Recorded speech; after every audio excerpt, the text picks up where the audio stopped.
फानुस बनकर जिसकी हिफाजत हवा करे वो शम्मा क्या बुझेगी जिसको रोशन खुदा करे। मित्रों, वातावरणने डोळवा माटेना जे प्रयासो थई रह्या छे, मारी बे हाथ जोड़ीने आप सौने विनंती छे, धैर्य अने संयमपूर्वक काम करजो। मने आप सौ पर भरोसो छे, राजकोट लोकसभाना मतदारों पर भरोसो छे अने मने कहेवा दो, फानुस बनकर जिसकी हिफाजत हवा करे वो शम्मा क्या बुझेगी जिसको रोशन खुदा करे। आप सौनी वच्चे नागरिकोनी आवड़ी मोटी जनमेदनीनी वच्चे एक कार्यकर्ता तरीके हूँ पण तमारो सुख दुखनो साथी बनवा माटे आव्यो छुं। संसद में बहु जोई छे, लोकसभा में जोई छे, राज्यसभा में जोई छे। पार्टी आपेला कार्यक्रम ने पार्टीना कार्यकर्ता तरीके हूँ आपनी वच्चे लईने आव्यो छुं। आप बधा जाणो छो के कोई उम्मीदवार नक्की नहोता, चूंटणीनी कोई जाहेरात नहोती थई, त्यारे आखाए प्रदेशमां लोकसभाना चूंटणी कार्यालयों खुलवानो उपक्रम गुजरात प्रदेश भारतीय जनता पार्टीए कर्यो हतो अने एकी साथे 26 लोकसभाना आपणा चूंटणी कार्यालयों शरू थई गया हता। आ क्षमता मात्र ने मात्र भारतीय जनता पार्टी गुजरात प्रदेश पासे छे एवुं कहेवामां मने गौरव थाय छे। आ व्यवस्था आपणे करी शक्या छीए। त्यार पछी उम्मीदवारोनी जाहेरातो थती गई अने चूंटणीना कार्यक्रमोमां पार्टीनी दृष्टिए जुदी जुदी योजनाओं प्रमाणे आपणे काममां लागता गया। हवे जेम जेम मतदाननी तारीख नजीक आवती जाय छे तेम तेम व्यवस्थाओने बूथ सुधी अने मतदार सुधी पहोंचवाना भागरूपे आपणे आ कार्यालयो शरू करता होईए छीए अने कार्यालयनी अंदर कार्यकर्ताओ एकठा थाय, विधानसभाना क्षेत्रनी पोताना बूथनी पोताना वोर्डनी माहिती साथे वोर्डना आगेवानो साथे शहेरना आगेवानो साथे तालमेल करीने जे सूचनाओ प्रदेश तरफथी आवती होय, जे सूचनाओ जिल्ला स्तरे नक्की थती होय एने आपणे नीचे सुधी पहोंचाडवा माटेनो प्रयास करता होईए छीए। एमां आ कार्यालय ने कामगीरी में यशस्वी सफलता मळे एवी आ उद्घाटन प्रसंगे हूँ एमने शुभकामनाओं पाठवुं छुं। मित्रों, आप बधा जाणो छो अने मारा पूर्व वक्ताओए राज्य सरकारनी, भारत सरकारनी, मोदीजीनी घणी बधी वातो तमारी सामे मूकी दीधी छे। मारे उम्मीदवार तरीके आप सौने एक तो विनंती करवानी होय कि आप बधा मने सहकार आपो, मने मत आपो अने अपावो।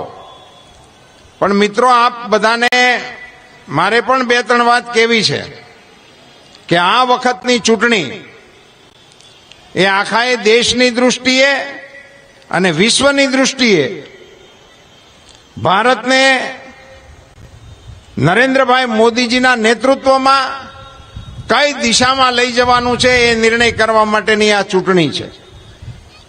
मोदीजीए आगामी गया 10 वर्षों दरमियान जे निर्णयों कर्या, जे प्रयासों कर्या एना आपणे बधा साक्षी छीए। खाली 14 पहेलानो समयगाळो याद करो अने 14 चूंटणीनुं चित्र याद करो। आखा ए कार्यक्रम में भ्रष्टाचार सिवायनी कोई वात ज हालती नहोती। 2G नो होय, 3G नो होय, कोलसा नो होय, पाताळ नो होय, आकाश नो होय, गोटाळो होय अने एनी चर्चा जनतानी अंदर थती थी। 10 वर्षना यूपीए ना शासन दरमियान विकास नामनी वात तो मैदान में ज नहोती, मात्र ने मात्र भ्रष्टाचारनी वातो हालती थी। एना स्थान पर 10 वर्ष नरेन्द्रभाई मोदीए पारदर्शकताथी शासन चलावीने कोई आंगळीना ऊंची करी शके ए प्रकारनुं वहीवट आपवा माटेनुं पराक्रम कर्युं छे एम मारे कहेवुं छे। नरेन्द्रभाई मोदी साहेबे केवी रीते व्यवस्थाओ बदली, आ देशना अर्थतंत्रनी साथे गामडाने जोड्યું।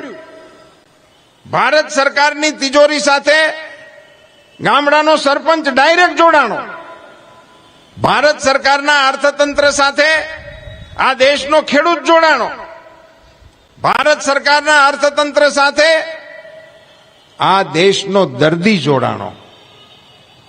દર્દીની દવા થાય અને દવાખાનાના એકાઉન્ટની અંદર ભારત સરકાર તરફથી પૈસા આવે. સાહેબ, આ બધી વ્યવસ્થાઓ એમનેમ નથી થઈ. મારે બહુ નમ્રતાપૂર્વક કહેવું છે, ભજુભાઈ વાળાના એ કથનને મારે સમર્થન કરવું છે કે અહીંથી સતત ભારતીય જનતા પાર્ટી જેમ જીતે છે તો એમાં ઉમેદવારોનો યશ ગાવાની જરૂર નથી, એ કાર્યકર્તાઓનો યશ ગાવાની જેમ જરૂર છે. એમ ભારત કક્ષાએ પણ આજે ફેરફારો થયા. હું નમ્રતાપૂર્વક કહેવા માંગુ છું કે એમાં મોદી સાહેબની સૂઝ, રાજકીય ઈચ્છા શક્તિ, દ્રઢ દીર્ઘ શક્તિ એ કારણભૂત છે જ, પણ ભારતના કમળને મત આપનારા મતદારો પણ એના યશના અધિકારી છે. એને કારણે આ બદલાવો આપણે કરવામાં સફળ થયા છીએ. અને કોઈએ વિચાર્યું ના હોય એ પ્રકારના પરિણામો લાવવામાં આપણે સફળ થયા. મિત્રો, આપણે સૌરાષ્ટ્રમાં છીએ. રાજકોટને હંમેશા મારે કોઈની સાથે વાત થતી હોય તો કે સૌરાષ્ટ્રનું પાટનગર એ રાજકોટ છે. અને અહીંયા મને યાદ છે કે 2007ની ચૂંટણીમાં સૌની યોજનાની 2012માં મોદીજીએ સૌની યોજનાની જાહેરાત હેમુ ગઢવી હોલની અંદરથી કરી હતી ગુજરાતના મુખ્યમંત્રી શ્રી તરીકે. મિત્રો, આજે વિકાસની કોઈ પણ ચર્ચાઓ કરતા હોય અને કોઈ પણ વિષય મૂકતા હોય ત્યારે વિકાસની પાયાની શરત છે કેટલીક જરૂરિયાતો. એમાં પાણી, રસ્તા, વીજળી, આ ઇન્ફ્રાસ્ટ્રક્ચર હોય તો વિકાસ થાય ને. કારખાનું કોકને નાખવું હોય પણ લાઇટ જ ન આપવાના હોય, તમે કારખાનું હેનું નાખે? કારખાનું નાખે અને પછી ત્યાંથી માલ લઈ જવા માટેના વાહનો ન હોય, ટ્રાન્સપોર્ટેશન ન હોય, રસ્તા ન હોય, તો એને માટે કેવી રીતે એ વિકાસ આગળ વધી શકે? આ પ્રાથમિક જે જરૂરિયાતો હતી એ ગુજરાતમાં મુખ્યમંત્રી શ્રી તરીકે નરેન્દ્રભાઈ મોદી પૂરી કરી અને પછી વડાપ્રધાન તરીકે દેશમાં ગયા.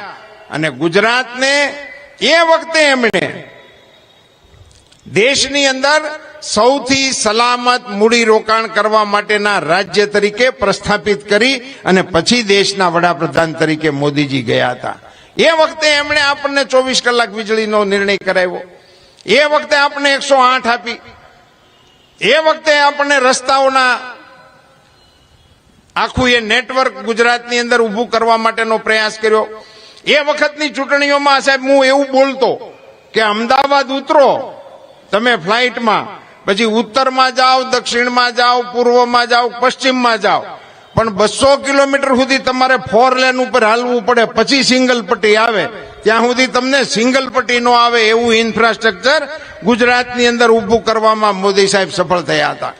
અને એને કારણે મૂડીરોકાણ કરનારા લોકો અહીંયા આવતા થયા અને એને કારણે રાજ્યનો વિકાસ એ કક્ષાએ આગળ વધ્યો કે આજે અહીંયા હું રાજકોટની અંદર લોકોને મળવા માટેના મારા જે કાર્યક્રમો પાર્ટી ગોઠવે છે એમાં હું લોકસંપર્કમાં જાઉં છું તો આખા એ સૌરાષ્ટ્રના કોઈ ગામડું એવું નહીં હોય કે જ્યાંનો કોઈ નાગરિક અહીંયા રાજકોટની અંદર ધંધો કરવા માટે હાજર ન હોય, એવું કોઈ ગામ નહીં હોય. એવું મને આ ગામની અંદર ફરતા ફરતા જાણવા મળે છે. અને લોકો કહે છે અમે આ તાલુકાના છીએ, આ ગામના છીએ, અને અહીંયા આવી અને ધંધો રોજગાર કરવા માટે તેઓ પોતાને અહીંયા આગળ વધારી રહ્યા છે. આ સ્થિતિનું સર્જન મુખ્યમંત્રી શ્રી તરીકે નરેન્દ્રભાઈ મોદીએ કર્યું. અને મારે એ કહેવું જોઈએ કે મુખ્યમંત્રી શ્રી તરીકે નરેન્દ્રભાઈ મોદીએ ગુજરાતમાં જે કામો કર્યા એની સુવાસ આખા એ દેશની અંદર ફેલાણી.